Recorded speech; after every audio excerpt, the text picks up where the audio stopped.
नमस्ते दोस्तों। आज हम हिंदी व्याकरण के एक ऐसे टॉपिक को डिकोड करने वाले हैं जिसे हमने बचपन से पढ़ा तो बहुत है, पर अक्सर भारी भरकम किताबों के चक्कर में उसे बेवजह मुश्किल बना दिया जाता है। जी हाँ, हम बात कर रहे हैं संज्ञा की।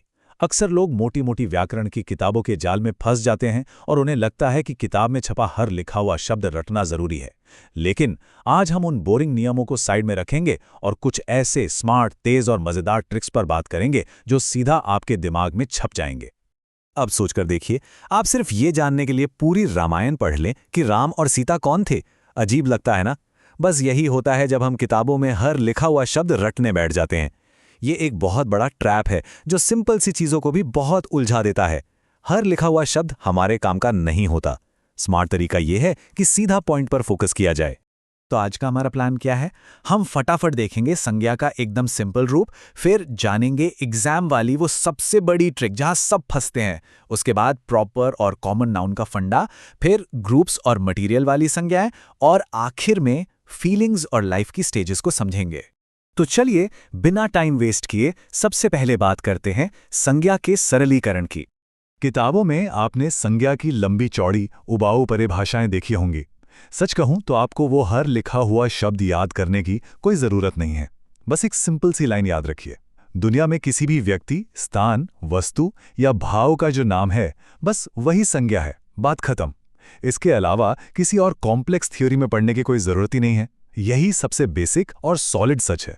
अब आते हैं उस चीज पर जिसका आप इंतजार कर रहे थे, एग्जाम की सबसे बड़ी ट्रिक। यहीं पर एग्जामिनर हमारे साथ खेल जाता है और अच्छे खासे स्टूडेंट्स भी मात खा जाते हैं। अगर एग्जाम में सवाल आता है कि संज्ञा के मुख्य प्रकार कितने होते हैं, तो आपका जवाब होगा 3। लेकिन अगर सवाल में पूछा जाए कि संज्ञा के कुल कितने प्रकार होते हैं, तो गेम चेंज, तब जवाब होगा 5। मतलब सिर्फ मुख्य और कुल शब्द के बदलते ही आपका पूरा आंसर बदल जाता है ना? कमाल की ट्रिक। अब आप सोच रहे होंगे कि यार ये 2 एक्स्ट्रा प्रकार अचानक आसमान से कहां से टपक पड़े। तो भाई ये कहीं बाहर से नहीं आए हैं। समूहवाचक और द्रव्यवाचक संज्ञाएं असल में छुपकर जातिवाचक संज्ञा के अंदर ही बैठी होती हैं।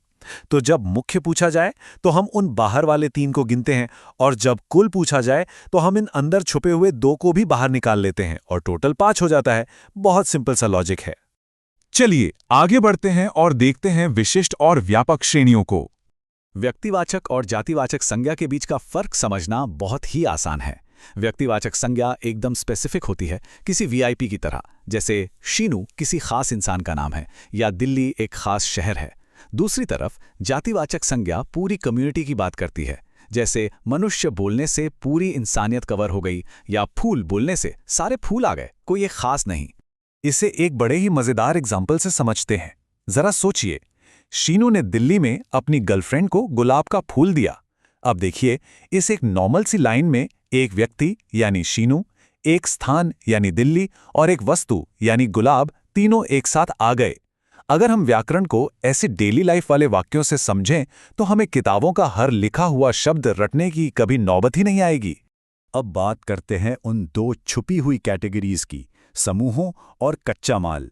सबसे पहले है समूहवाचक संज्ञा। नाम से ही क्लियर है, ये पूरी तरह से ग्रुप्स यानी समूहों पर फोकस करती है। जब भी कोई शब्द किसी पूरी टीम, झुंड या एक साथ काम करने वाले लोगों को दिखाए तो वो समूहवाचक है, जैसे सेना, पुलिस, परिवार या फिर भीड़। यहां हम किसी एक अकेले इंसान की बात नहीं कर रहे हैं, बल्कि पूरे ग्रुप को एक सिंगल यूनिट मान रहे हैं।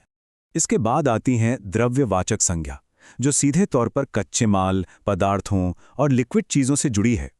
इसे ऐसे याद रखिए, ये वो सारा सामान है जो अक्सर रूम पर खत्म हो जाता है और बार बार लाना पड़ता है, जैसे तेल, चीनी, नमक। और हाँ, सोना और चांदी जैसी भारी धातुएं भी इसी में आती हैं। सिंपल रूल ये है कि दुनिया की जो भी चीज धातु या द्रव से बनी है, उसे चुपचाप द्रव्यवाचक में डाल दीजिए। और अब आखिर में बात करते हैं भावनाओं और जीवन की अवस्थाओं की। तो भाववाचक संज्ञा क्या है? ये वो चीजें हैं जिन्हें आप फिजिकली छू नहीं सकते, बस महसूस कर सकते हैं। और एक बात क्लियर कर दूं, इसमें सिर्फ प्यार में नसें काटने जैसी इंटेंस और ड्रामेटिक फीलिंग्स ही नहीं आती।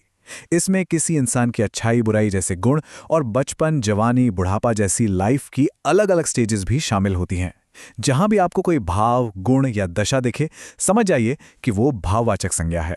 तो दोस्तों, अब एक बड़ा सवाल जो हमें खुद से पूछना चाहिए, क्या सच में ये भारी भरकम जटिल किताबें व्याकरण को हमारे लिए मुश्किल बना रही हैं? बिल्कुल बना रही हैं। हर लिखा हुआ शब्द रटने की अंधाधुंध रेस में भागने के बजाय अगर हम इन स्मार्ट ट्रिक्स, सीधे लॉजिक और मज़ेदार एग्जाम्पल्स का यूज़ करें तो व्याकरण एकदम हलवा बन जाता है। तो अगली बार जब आप पढ़ने बैठें तो याद रखिएगा, स्मार्ट पढ़ाई ही आपको एग्जाम में जिताएगी, ना कि हर लिखे हुए शब्द को तोते की तरह रटना।